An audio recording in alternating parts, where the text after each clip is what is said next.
ആഗോളതലത്തിൽ പോലും ഇന്ത്യ കൂടുതൽ കരുത്താർജിക്കുകയാണ്. ചൈനയെ കടത്തിവെട്ടി ഇന്ത്യ ഇപ്പോൾ ആപ്പിൾ നിർമ്മാണത്തിൽ ചരിത്ര നേട്ടം സ്വന്തമാക്കിയിരിക്കുകയാണ്. ആഗോള ഇലക്ട്രിക്സ് നിർമ്മാണ രംഗത്ത് ഇന്ത്യയെ മറികടക്കാൻ ചൈനയ്ക്കെന്നല്ല ഇനി മറ്റൊരു രാജ്യത്തിനും കഴിയില്ല എന്നതാണ് മറ്റൊരു വാസ്തവം. 2025 മാത്രം $50 ബില്യൺ, അതായത് ഏകദേശം 4.51 ലക്ഷം കോടി രൂപയുടെ ഐഫോണുകളാണ് ഇന്ത്യയിൽ നിന്ന് മാത്രമായി തന്നെ വിദേശ രാജ്യങ്ങളിലേക്ക് അയച്ചതെന്നാണ് കേന്ദ്ര IT മന്ത്രിയായ അശ്വിനി വൈഷ്ണവ് ഇപ്പോൾ അറിയിച്ചിരിക്കുന്നത്. ആപ്പിൾ കമ്പനി ഇന്ത്യയിൽ നിന്നുള്ള ഐഫോൺ കയറ്റുമതിയിൽ വൻ കുതിച്ചുചാട്ടമാണ് നടത്തിയിരിക്കുന്നത്. പ്രധാനമന്ത്രിയുടെ ദീർഘവീക്ഷണത്തോടു കൂടിയുള്ള നേതൃത്വത്തിന് കീഴിൽ ഭാരതം ഒരു ഉപഭോക്തൃ രാജ്യത്തിൽ നിന്ന് ആഗോള ഉൽപാദന കേന്ദ്രമായി തന്നെ മാറിയിരിക്കുകയാണ് എന്നും അശ്വിനി വൈഷ്ണവ് അദ്ദേഹം പങ്കുവച്ച എക്സ് പോസ്റ്റിലൂടെ വ്യക്തമാക്കിയിട്ടുണ്ട്. 2026 സാമ്പത്തിക വർഷത്തിന്റെ ആദ്യ 9 മാസത്തിനുള്ളിൽ തന്നെ $16 ബില്യൺ കയറ്റുമതി അത് പിന്നിട്ടതായും അദ്ദേഹം വ്യക്തമാക്കുന്നു.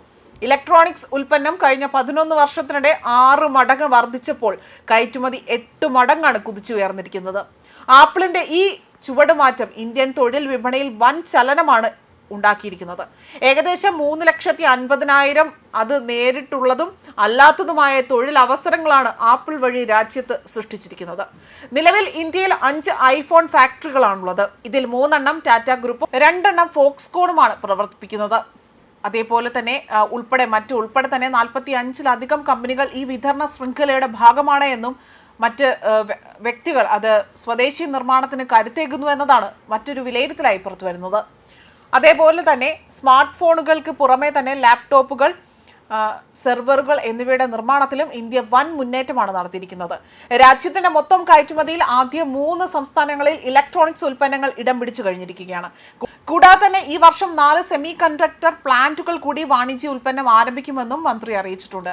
ഈ ആഗോള ചിപ്പ് വിപണിയിൽ ഭാരതത്തിന്റെ സ്വാധീനം വർദ്ധിപ്പിക്കുകയും ചൈനയെ ആശ്രയിക്കുന്നത് കുറയ്ക്കാൻ ആപ്പിൾ ഇന്ത്യയെ തിരഞ്ഞെടുത്തത് ഭാരതത്തിന്റെ ആഗോള ഒരു പ്രതിച്ഛായയെ വർദ്ധിപ്പിക്കുകയാണ് ചെയ്യുന്നത്. വൻതോതിലുള്ള വിദേശ നാണയം രാജ്യത്തേക്ക് ഒഴുകുന്നത് ഇന്ത്യൻ രൂപ അത് കരുത്തുറ്റതാക്കുമെന്നും വ്യക്തമാക്കുന്നുണ്ട്.